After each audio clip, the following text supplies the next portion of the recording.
Hai Infobankers. Balik lagi bareng gue Ataya. Gue Lakuin. Gue Ali. Dan gue Bima di TTS. Tanya-tanya semaunya. TTS. Tanya-tanya semaunya. Guys, gue lagi pusing banget, lagi stres banget. Kenapa nih? Jujur ya, kepikiran. Kayak tiap ketemu orang tuh banyak yang nanya. Kayak, jurusan lu nanti gimana, kepake nggak sih? Oh, Terus juga relate. kayak Iya. banyak yang nanya tuh di sosmed juga lagi rame. Kayak tentang jurusan, terus juga tentang karir. Lagi chaos tuh di sosmed. Enggak. Barusan lewat di gue itu tentang penghapusan jurusan dan gue langsung overthinking karena sumpah jurusan gue ada di listnya tau. Sama jurusan gue juga ada di listnya, makanya gue jadi kayak jurusan gue gimana ya nanti Enggak kan kerja jadinya ke depannya. gue kuliah apa gue ikut Squid Game karena kayak gue gambling gitu loh, gue bakal Makanya. bertahan gimana nanti di kedepannya. Padahal kan hidup juga nggak diukur cuma dari jurusan sama gaji doang. Bener. nggak sih? Paham sih, ketakutannya pasti takutnya nanti karena jurusannya udah dihapus, lapangan kerjanya ikut hilang kan. Iya. Nah makanya guys, hari ini kita ngebahas dua hal penting itu yang bakal nyambung ke hidup mahasiswa. Nah, Ya bener sih manusia. Iya benar kok. Oke, yang pertama itu kita bakal bahas jurusan kuliah sama merelevansinya sama masa depan kita. Wah, jujur kepikiran ya. Iya, yang Pasti kedua lo nih, kepikiran. yang kedua masih seputar mahasiswa juga. Nih yang jelas soal keamanan di kampus. Karena menurut gue semua orang tuh punya hak buat belajar tanpa rasa takut. Bener. Iya. Bener. Hari ini kita bakal ngundang narasumber yang langsung nih dari kehidupan mahasiswa. Waduh. Tebak siapa? Siapa? Cluenya dosennya Lakuin. Nah, ini dia, kita hari ini akan mengundang langsung aja Mas Bondan. Oke, Mas Bondan, iya salam kenal. Salam Iya. kenal. Iya, Ataya. Kali Mas. Lakuin. Iya, silakan duduk Iya. Mas. Gimana nih Mas kabarnya? Baik, ya alhamdulillah baik. Abis ngajar Mas kebetulan. Iya. Kebetulan nih guys ada dosennya Lakuin juga. Iya, kebetulan saya mahasiswa Mas. Iya. Kalau Masnya nggak kenal saya. Iya. Nah, jadi kira-kira hari ini kita bakal ngomongin apa nih teman-teman? Jadi buat yang pertama itu kita bakal ngomongin ini Mas, soal isu adanya penghapusan jurusan. Nah, iya. Nah kebetulan tuh kebanyakan jurusan itu jurusan sosial dan humaniora. Humaniora. Iya. Kayak jurusannya Lakuin sendiri ya, dari mana? Sejarah. Oh iya, Sejarah ada sama di saya. listnya. Iya. Iya. Oh iya, bener. Iya. Kebetulan aku juga dari sosial juga ada penghapusan. Iya, makanya gitu. dari sosial juga. Nah, Pak Bondan nih, belakangan ini kan lagi banyak banget nih isu tentang penghapusan jurusan itu yang udah dianggap nggak relevan lagi sama karir kayak gitu Iya. dan kebutuhan industri. Iya. Makanya bakal ditutup. Nah, sebenarnya tuh apa sih yang melatar belakangi pemikiran kayak gini dan menurut pendapat Mas tuh sendiri kayak gimana? Iya, saya kira itu karena orang berpikir secara pragmatis saja ya. Artinya memang mungkin pemerintah ya dalam hal ini ya melihat lapangan kerja itu sekarang semakin terbatas dan mungkin dianggap jurusan sosial humaniora itu susah menemukan pekerjaan karena fokusnya pemerintah sekarang kan ke bidang-bidang industri gitu ya. Jadi dengan era digital itu kayaknya arahnya mau diarahkan ke bidang-bidang teknologi dan sains. Nah, tetapi sebetulnya kan tidak seperti itu juga gitu ya.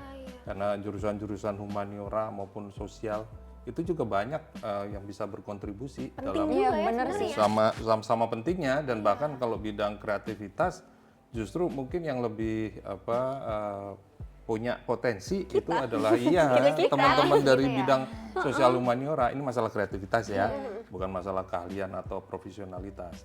Kalau masalah itu tentu saja jurusan-jurusan yang lain juga sangat kuat, apalagi bidang sains. Tapi kalau bicara masalah kreativitas gitu ya, masalah mungkin mencari berbagai alternatif di dalam mengatasi masalah-masalah yang ada dalam dunia kerja, itu teman-teman dari bidang sosum biasanya punya berbagai macam jalan ataupun punya berbagai macam perspektif yang menarik gitu ya. Karena memang kan apa yang diajarkan di kampus kan memang seperti itu gitu ya. Iya, apalagi banyak yang dari jurusan sastra, malah jurusan sastra banyak yang jadi aktor, Iya, banyak betul, yang jadi iya. banyak yang jadi penyanyi, Betul, terus jadi yang lain lah pokoknya kreativitas gitu. Betul, iya gitu. Oke, jadi kayak Mas Bondan ini kan sebagai akademisi dan pernah jadi dekan juga di Iya. FIB. Ya. Tanggapan Mas Bondan terhadap situasi ini tuh gimana? Ya, saya kira ya perlu direspon dengan satu narasi yang baik lah. Saya kira tujuan pemerintah tentu saja baik ya. Mungkin untuk mengurangi kemungkinan angka pengangguran yang besar. Tetapi juga kita harus memberikan semacam masukan yang positif juga kepada pemerintah gitu ya. Artinya tentu tidak seperti yang dibayangkan bahwa kalau orang-orang kuliah sosial humaniora berarti kemudian nanti susah cari kerja dan kemudian jadi beban masyarakat begitu ya. Dalam kenyataannya sih enggak. Kalau pengalaman saya di UI itu kalau melihat dari research studies ya, artinya berapa sih orang yang bekerja, berapa sih yang harus menunggu dan berapa sih yang nggak dapat pekerjaan. Jurusan-jurusan sosial humaniora itu sebetulnya nggak kalah cepat dibandingkan jurusan-jurusan sains dan bidang kesehatan dan yang lain-lain. Dan bahkan apa yang menjadi mungkin sedikit keistimewaannya ya, atau keistimewaannya lah begitu ya, mereka itu bisa menciptakan lapangan kerja. Benar. Tidak harus nunggu pemerintah menyediakan industri seperti yang dikatakan oleh pernyataan yang sempat dikeluarkan itu. Nah, teman-teman sosial humaniora itu menciptakan lapangan kerja, hal yang mungkin nggak terpikirkan sebelumnya karena mereka punya kreativitas, menjadi konten kreator, membuat berbagai macam startup dan macam-macam lagi. Jadi nggak tergantung sama industri malah. Jadi sebetulnya bidang-bidang yang terkait dengan kreativitas ini membuka kemungkinan untuk lapangan kerja yang baru yang mungkin selama ini kayaknya seolah-olah harusnya tanggung jawab pemerintah, tapi kan nggak juga. Kalau mahasiswa itu diberi keleluasaan dan ketika mereka lulus, ya tentu mereka bisa memikirkan ya alternatif apa yang bisa dilakukan ya untuk membantu masyarakat dan untuk membantu berbagai sektor yang ada di dalam masyarakat Indonesia. Yang saya kira teman-teman sosum itu punya potensi yang seperti itu, gitu ya, menciptakan lapangan kerja. Nah Mas, kalau dipikir-pikir program studi sosial sama humaniora kan sering banget dianggap kayak kurang menjanjikan. Kayak kenapa ya kira-kira kayak bidang kayak sastra, sejarah, filsafat, terus antropologi itu sering banget di nomor 2-kan gitu. Iya, bener banget Mas. Terus juga kadang tuh suka di underestimate nggak sih? Iya, saya kira karena memang dari sejak kurikulumnya di sekolah menengah itu sudah dibeda-bedakan antara IPA sama IPS. IPS ya. Seolah-olah kalau anak pinter ya larinya ke IPA. Iya, Kalau biasa-biasa aja di IPS. Dicapnya yang IPS sangat bandel gitu tau. Iya. IPS sangat bandel. Stereotype kayak gitu Mas. Padahal nggak tepat, itu bukan hierarki. Karena bisa saja anak pintar bakatnya di bidang sastra misalnya. Itu banyak jenis-jenis besar itu malah filsuf, sastrawan gitu ya. Yang kemudian justru karena pemikiran-pemikiran mereka itu membuka kemungkinan-kemungkinan untuk penemuan-penemuan yang lain gitu ya. Banyak pemikir-pemikir besar di dunia ini adalah orang-orang dari bidang sosum. Yang justru mereka yang kemudian membuka kemungkinan temuan-temuan di bidang sains dan teknologi dan juga bidang kesehatan. Itu ya. Jadi karena pemikiran-pemikiran yang sifatnya filosofis dan kesejarahan dan dalam bidang humaniora itu memberi inspirasi, membuka wawasan gitu ya, bahwa kan mereka berpikirnya out of the box, nggak ngikutin teori dan metodologi yang ketat. Iya. Karena sastra itu kan kreatif. Nggak ada yang nulis sastra ngikutin rumus. Nggak ada. Nulis sastra, nulis sejarah, memikirkan tentang berbagai macam permasalahan manusia sebagai satu masalah humaniora itu kreatif, tidak teoritis dan metodologis.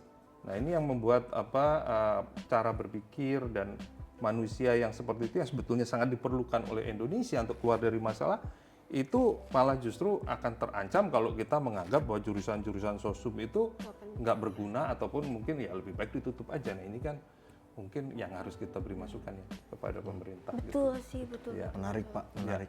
Nah saya punya pertanyaan nih Pak. Melihat situasi sekarang ya Pak, dengan masalah sosial, masalah budaya, dan sampai etika yang ada di masyarakat. Nah, kan makin kompleks nih Pak, makin kesini makin kompleks, makin nggak beraturan. Nah, menurut Bapak, seberapa pentingnya ilmu humaniora ini di zaman sekarang ini Pak? Ya saya kira itu menjadi sangat krusial ya. Karena kemajuan teknologi dan dunia digital itu memerlukan berbagai macam semacam standar etika ya. Ini kan dunia disrupsi nih. Orang tuh komunikasi sekarang sudah sifatnya tidak lagi mengenal batas-batas. Sehingga kemungkinan terjadinya pelanggaran etika itu sangat besar. Ya kan, karena melalui media sosial itu semuanya terbuka. Nggak lagi mengikuti suatu tata cara atau aturan seperti dulu ketika kita belum menggunakan internet, WA ataupun yang lain.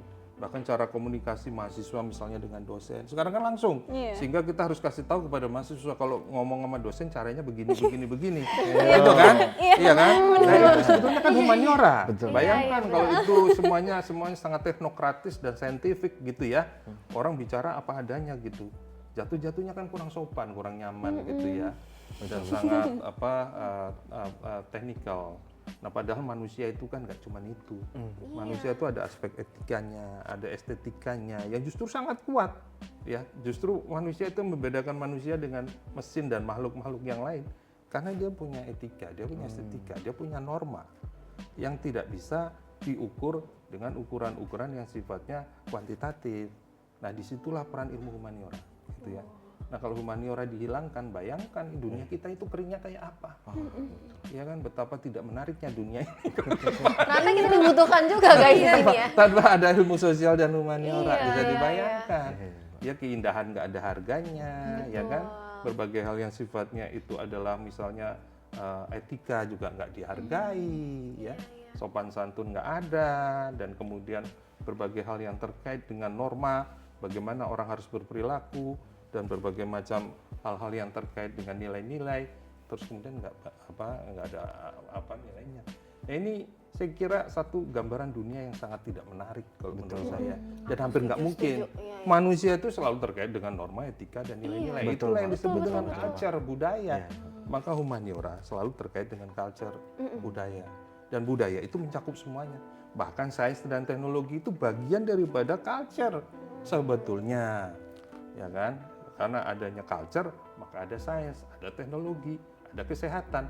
Nah kalau sains, teknologi, kesehatan diputus dari culture, kehilangan fondasi, ini ngawang-ngawang, nggak jelas dasarnya apa, fondasinya apa. Dan itu bahaya. Peradaban kita bisa dikendalikan sama mesin gitu ya. Jujur, personal experience saya, menurut saya sih, saya jadi setuju juga kalau misalnya ilmu humaniora itu sangat penting karena personally kita jadi lebih peka sama sosial kan. Karena saya sendiri tuh pernah dikasih challenge lomba gitu, kalau kita nonton film short movie tentang isu sosial. Nah diputar cuma 2 kali doang, terus saya ditantang buat tulis lagu 1,5 jam langsung dengan memahami film tersebut, baru diputar 2 kali doang. Nah di situ tuh jadi apa ya, kan untuk nulis lagu tuh kan butuh diksi dan membutuhkan sastra Indonesia kan. Jadi humaniora tuh sangat amat penting apalagi kalau misalnya kita menggunakan logika juga untuk memahami apa maksud dari film sosial tersebut. Jadi kalau misalnya dihapus kita jadi nggak ada kehidupannya gitu nggak sih? Gue setuju. Tapi itu kayak problem kita adalah di sini tuh sering banget banyak yang underestimate tentang jurusan-jurusan kita. Kayak banyak banget nih anak SMA ya. Kebetulan di media sosial tuh banyak banget yang komen tuh, kemarin ada konten yang lagi rame tentang jurusan FISIP versus teknik. Nah, itu tuh komennya banyak banget yang kayak nanti kerjanya apaan kalau masuk FISIP gitu. Terus nanti kayak banyak juga nanti kita balas digaji gitu. Banyak banget yang ngomong kayak gitu. Nah, menurut Mas Bondani, apakah sistem pendidikan kita tuh terlalu menekankan produktivitas ekonomi kayak gitu loh Mas? Iya, saya kira ya itu berpikir teknokratis itu seperti itu. Jadi seolah-olah semua hal itu bisa diukur dengan ukuran-ukuran yang pasti gitu ya. Oh kalau kamu kurang begitu pinter ya cocoknya masuk FISIP sama itu aja FIB. Bener banget, bener banget Pak. Padahal itu sama sekali tidak tepat, dan itu yang menyebabkan kita selalu tertinggal. Karena bangsa lain, ini hati-hati, bangsa lain itu mempelajari bangsa yang lain. Misalnya orang Amerika itu mengirimkan banyak ahli-ahli tentang budaya, antropologi, sejarah ke segala penjuru dunia. Yang dikirim bukan ahli teknokratis, bukan insinyur atau dokter, yang dikirim itu antropolog, filsuf, ekonom, sosiolog. Suruh belajar di negara lain, mempelajari apa sih kekuatan bangsa-bangsa itu. Mereka bawa pulang, dan kemudian itulah yang menjadi landasan untuk kemajuan teknologi mereka. Contoh kasus Jepang. Jepang itu ketika mau maju restorasi Meiji, Yang dikirim itu adalah ahli tentang konstitusi ke Jerman, belajar tentang konstitusi, ahli tentang tata negara dikirim ke Perancis sama ke Amerika, dan ahli-ahli yang lain. Demikian juga misalnya dengan Eropa ya, ketika mereka itu mulai mengalami satu kemajuan peradaban, yang dia kirim ke seluruh penjuru dunia itu orang-orang untuk belajar budaya orang lain, maka muncul orientalisme dan segala macam. Nah itu yang kemudian menjadi landasan bagi mereka untuk memajukan budayanya, dan salah satunya itu teknologi. Jadi kalau kita pergi ke negara-negara maju, di dalam library mereka, library itu bukan selalu fisik ya, tapi wacana pengetahuan mereka itu referensi tentang budaya orang lain lengkap. Nah kita jangankan budaya orang lain, budaya kita sendiri aja kita nggak paham. Pada nggak tahu, pada nggak paham. Apa kita tertarik dengan budaya orang? Kita omongkan kan selalu hitam putih, nggak dipelajari dengan baik. Sementara mereka mengkaji kita secara budaya antropologis, secara linguistik, secara kesejarahan. Banyak karya-karya sejarah tentang Indonesia ditulis oleh ahli-ahli di Eropa, di Amerika. Karya-karya yang terkait dengan budaya kita, tentang rumah kita, tentang teknologi arsitektur kita, sementara kita nggak paham apa-apa tentang orang lain. Teknologi anti gempa kita misalnya diambil sama Jepang, dipakai oleh mereka untuk mengatasi masalah gempa karena mereka ring of fire gitu ya. Padahal itu dari kearifan. Sementara kita malah terlalu silau dengan kemajuan teknologi bangsa lain yang nggak cocok dengan apa yang ada di alam Indonesia misalnya. Padahal itu ada di kearifan lokal. Nah ini ditinggalkan, orang lain yang malah yang mempelajarinya. Ya kita kalau caranya begitu bakal ketinggalan. Iya. Dan kita ngikutin orang-orang yang justru belajar dari kita. Lah ini kan gimana, kebalik-balik dong. Sayang ya. Nah, iya kan? Kan gitu. Ya. Berarti yang jadi persoalan itu mindset sama keberpihakannya pemerintah ya? Betul. Ya saya kira begitu ya. Jadi ini sudah cukup lama ya kita itu mungkin terlalu terbawa oleh arus pemikiran yang seperti itu ya. Jadi memang harus ada semacam upaya untuk memperbaiki dasar-dasar pendidikan kita gitu. Kalau enggak ya kita akan terus ketinggalan. Karena kuncinya itu bukan ngikutin kemajuan orang. Mereka sudah sampai mana, kita ikutin mereka sudah lebih jauh lagi. Nah kita harus melakukan pemotongan kompas. Apakah pernah dilakukan oleh bangsa lain? Pernah. Ada yang melakukan. Siapa? Orang Korea, orang Cina. Itu tadinya kan bangsa-bangsa yang mungkin sama kita taraf kemajuannya. Bahkan kita sudah merdeka, mereka pun belum selesai dengan perjuangannya. Korea itu baru selesai perang saudara tahun 52, tapi lihat Korea yang sekarang sudah jauh meninggalkan kita. Maksud saya Korea Selatan ya. Cina juga baru selesai revolusi tahun 49. Kita tahun 45, tapi lihat kita ada di mana. Sementara mereka dengan mengangkat budayanya, Cina itu luar biasa budayanya.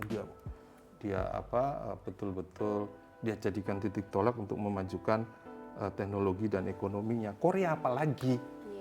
Korea itu ketika bertumpu seperti kita pada teknologi nggak pernah ngalahin Jepang. Tapi begitu mereka memajukan budayanya melalui Hallyu dan mereka mengekspor budayanya keluar dan mulai mempelajari budaya orang, lihat tolakan yang dilakukan oleh Korea sekarang. Sudah jauh meninggalkan kita. Jadi kuncinya itu ada di situ. Ya ketika orang mulai melihat bahwa kekayaan yang ada di dalam masyarakatnya sendiri itu menjadi modal untuk memajukan dirinya, maka itu akan menjadi semacam landasan untuk memajukan bangsanya. Nah kalau itu malah dihilangkan, kita mau bertitik tolak dari mana? Padahal Indonesia ini kaya sekali dengan budaya. Iya, sayang ini negara didaya budaya. Di seluruh dunia itu mungkin nggak ada yang ngalahkan Indonesia, tapi lupa orang itu ya. Kita ada 350 suku, bahasa ada 750 bahasa. Nggak ada bangsa di dunia yang sekaya itu. Kalau adidaya budaya itu saya kira salah satunya adalah Indonesia, mungkin yang paling kaya di dunia. Tapi apakah sadar kita dengan kekayaan budaya kita? Bangsa lain mungkin budayanya nggak sekaya Indonesia, tapi mereka bisa menggunakan itu untuk kemajuan peradabannya. Orang Eropa, orang Amerika kan dasarnya juga budaya yang dijual film Hollywood, lagu-lagu, apa segala macam supaya orang kenal produknya. Betul. Dan merasa familiar dengan apa yang dihasilkan oleh Amerika. Yang mereka jualkan lagu, mereka jual itu makanan, mereka jual itu film. Ya dengan melihat itu semua kita jadi menginginkan hal-hal yang diproduksi oleh Amerika. Korea juga seperti itu. Nah kita Indonesia apa yang kita lakukan dengan budaya kita? Nggak ada, kita malah niru budaya orang. Berarti menurut Mas, kebijakan pemerintah ini bisa bikin kampus kehilangan fungsi sebagai tempat berkembangnya ilmu pengetahuan? Kehilangan fungsi sih enggak, tapi memang kalau kita tidak memberi masukan, khawatirnya itu akan mengalami disorientasi. Karena kita melupakan jati diri ya. Begitu kita menghilangkan budaya, jati diri hilang. Orang tanpa jati diri itu disorientasi, nggak tahu mau kemana, bingung, cuma asal ngikutin orang gitu ya. Padahal orang yang bisa maju dan berkembang kuat itu adalah orang yang punya kepribadian dan jati diri yang kuat. Nah, bangsa itu juga demikian. Tanpa jati diri dan kepribadian yang kuat, nggak kemana-mana. Itu dia. Tapi selain kayak masukan kritik kepada pemerintah gitu kan, pemikiran masyarakat tuh kan juga belum berubah kan antara humaniora ini dan kayak kesadarannya saya itu kira masih... itu sebetulnya kalau di masyarakat adat itu kuat sekali. Kesadaran tentang jati diri dan budaya itu kuat. Cuma masalahnya mereka itu kan nggak bisa mengartikulasikannya ya dalam bahasa yang canggih ya. Jadi kalau kita bicara dengan orang Dayak, orang Papua, saudara-saudara di pedalaman Sulawesi dan segala macam, jangan dianggap mereka ketinggalan. Justru mereka itu punya berbagai macam kearifan lokal yang luar biasa yang kita harusnya belajar sama mereka. Betul sih. Nah, yang problemnya di Gen Z. Sebenarnya itu. Kan masih banyak yang pengen mengikuti budaya luar gitu loh. Iya memang ya. Jadi kita itu memang dari dulu kan dibawa oleh kolonialisme itu seolah-olah budaya Indonesia inferior. Iya kan. Padahal itu sebetulnya mereka itu melakukan itu ya karena ingin menghegemoni Indonesia gitu ya. Tetapi kita tentu tidak bisa ya terus saja mengikuti pola alur yang dikembangkan oleh dulu penjajah kita. Ya kita harus mulai berpikir secara berani dan betul-betul orisinil ya. Kalau enggak ya cuma jadi pengekor terbiru.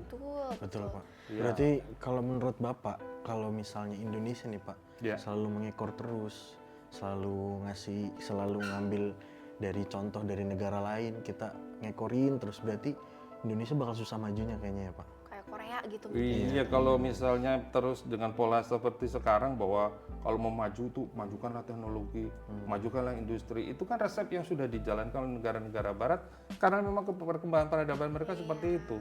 Ketika kita melakukan itu, kita udah tertinggal ratusan tahun dari mereka karena mereka revolusi industrinya dari abad 18 lah, kita aja baru merdeka abad 20. Jadi harus ada cara-cara tertentu, nggak bakal bisa ngejar negara barat sampai kapanpun juga. Harus nyari shortcut ya berarti. Iya, kita harus menemukan cara seperti yang dilakukan oleh bangsa-bangsa Asia seperti Jepang, Korea, dan Cina itu untuk maju. Dan sekarang India, jangan lupa India itu sekarang sedang dalam proses percepatan kemajuan peradabannya. Ya kita melalaikan India ya. India walaupun itu sekarang kelihatannya seperti negara yang tidak terlalu berbeda dengan Indonesia, tetapi kalau kita baca indikator dan laporan-laporan berbagai macam ahli tentang India dari bidang teknologi dan segala macam, itu mereka sekarang sedang berupaya untuk menciptakan lompatan untuk menjadi bangsa yang maju. Wow. Nah, itu yang kita harus perhatikan ya. Karena Indonesia itu termasuk bangsa yang besar di Asia ya. Bukan bangsa kecil nih, 300 juta orang loh. Betul Mas. Macan Asia tapi lagi tidur. Jadi tuh di medsos juga nih lagi rame nih soal AI juga kan. Betul. Pada takut juga lah kalau misalnya AI bakal gantiin pekerjaan. Dan sebenarnya kalau misalnya kita lihat walaupun AI itu berkembang, teknologi itu makin canggih, sebenarnya kemampuan manusia buat ngerti manusia lain itu juga tetap penting banget gitu loh. Betul. Ya itu lagi rame banget sih di medsos tentang itu. Iya. Apakah AI akan menggantikan pekerjaan kita? Oh nggak bisa, Oh, no. saya kira nggak bisa. Nggak mungkin. Ya karena itu tadi kalau humaniora diperhatikan, itu humaniora itu nggak bisa diganti AI. Iya. Karena AI nggak punya perasaan. Nggak bisa.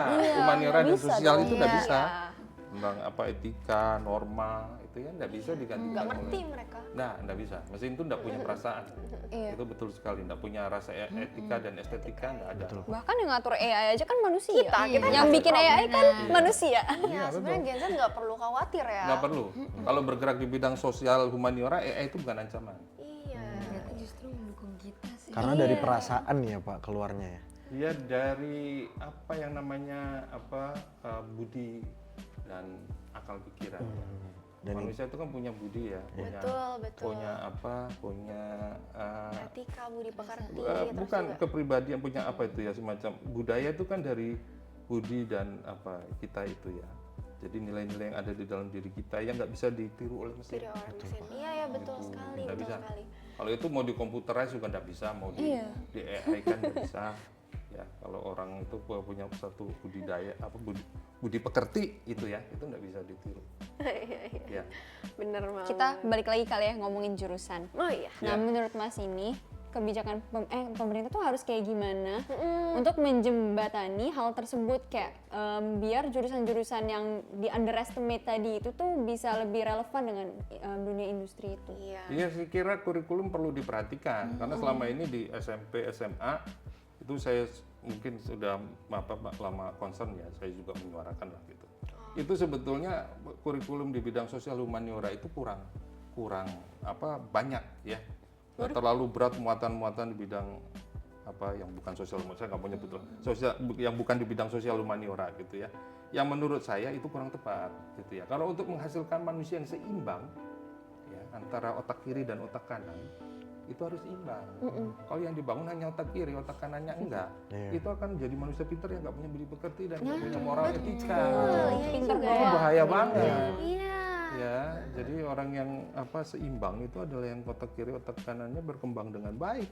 Bukan cuma cerdas dan pintar, tapi suka ngakalin orang, nggak punya etika, suka potong teraba, suka cari untung sendiri, ada kesempatan dia korupsi.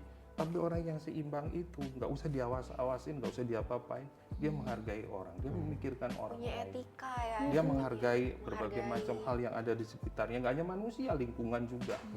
Baru aja kita nonton film yang jadi kontroversi itu Pesta Baru. Itu kan luar biasa pengabaian terhadap nilai-nilai sosial humaniora.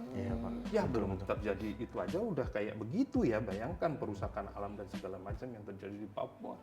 Apalagi kalau ini dihilangkan. Siapa yang akan mengkritisi? Karena film dan segala macam itu juga bagian dari sosial humaniora. Iya, betul Mas. Tentunya. Iya.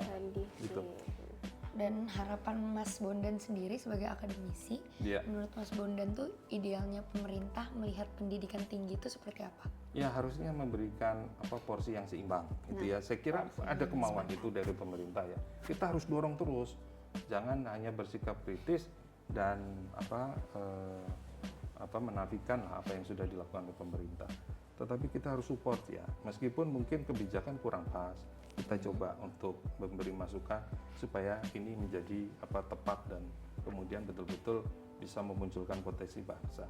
Jadi sebetulnya ini bukan hanya problemnya pemerintah, problem kita semua. Kita semua ya. Iya, kita semua, walaupun tentu pemangku kepentingan utama ya pemerintah.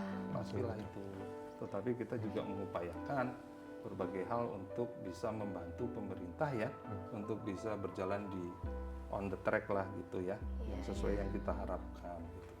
Nah, terakhir nih Mas, sebenarnya aku mau tanya nih buat pesan sendiri dari Mas Bondan buat anak-anak Gen Z nih. Jadi mereka tuh kan banyak anak SMA yang bingung nih pilih jurusan. Antara yang mereka suka, mereka jalannya enjoy, atau yang emang kayak dianggap aman secara karir gitu. Iya. Kalau menurut saya sih yang suka aja. Yang suka aja ya? Iya. Karena orang akan bekerja dan berfungsi dengan baik kalau dia suka. Kalau dia suka, kalau dia nggak suka malah nggak keluar potensinya. Nggak akan minat. Takutnya nanti nggak betah. Iya.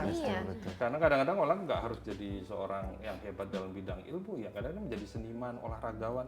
Itu juga nggak kalah hebatnya. Itu adalah bagian juga dari keseluruhan kelengkapan kehidupan manusia. Kan nggak semua orang harus pergi ke sekolah.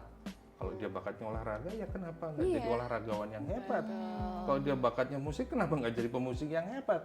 Kalau dia bakatnya masak, kenapa nggak jadi chef yang terhebat gitu ya? Ini itu sih semua manusia. Yang penting sih ini sebenarnya. Dan Gen Z semua harus tahu tentang ini karena ada banyak concern di media sosial gitu loh tentang mereka bingung nih jurusannya itu mendingan yang mereka suka atau malah yang kayak masuk ke emang kayak tadi jurusan-jurusan Kalau saya bilang sih yang suka aja. Kalau saya selalu nganjurin begitu. Saya belajar sejarah juga dulu banyak yang kritik mau jadi guru sejarah, tapi saya suka. Sejarah itu bagi saya misalnya bukan beban, bukan belajar, itu hobi saya. Jadi betapa membahagiakan orang yang seumur hidupnya mengerjakan hobinya, bukan melakukan pekerjaan. Betul. Jadi saya itu mengerjakan sejarah kayak melakukan hobi saya tiap hari, nggak usah disuruh baca buku sejarah sama sekali. Karena suka. Iya, memang suka. Emang suka, nggak akan dipaksa jadinya. Nggak usah dipaksa. Baik Pak, terakhir nih Pak dari saya.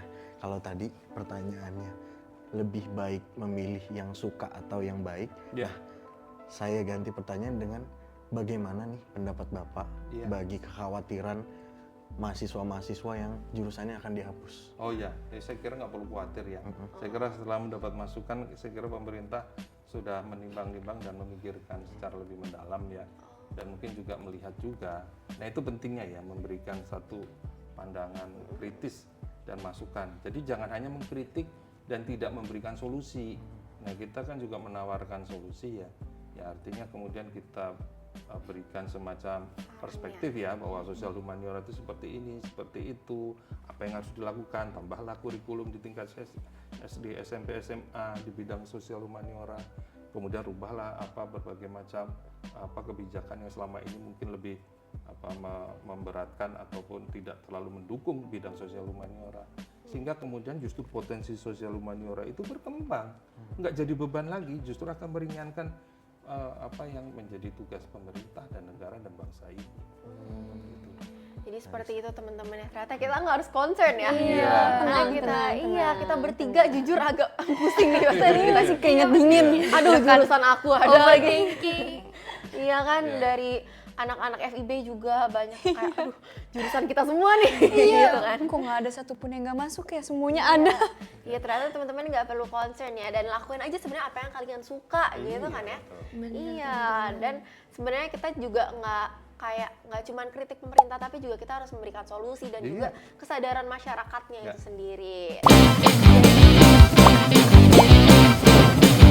TPS, tanya-tanya semaunya.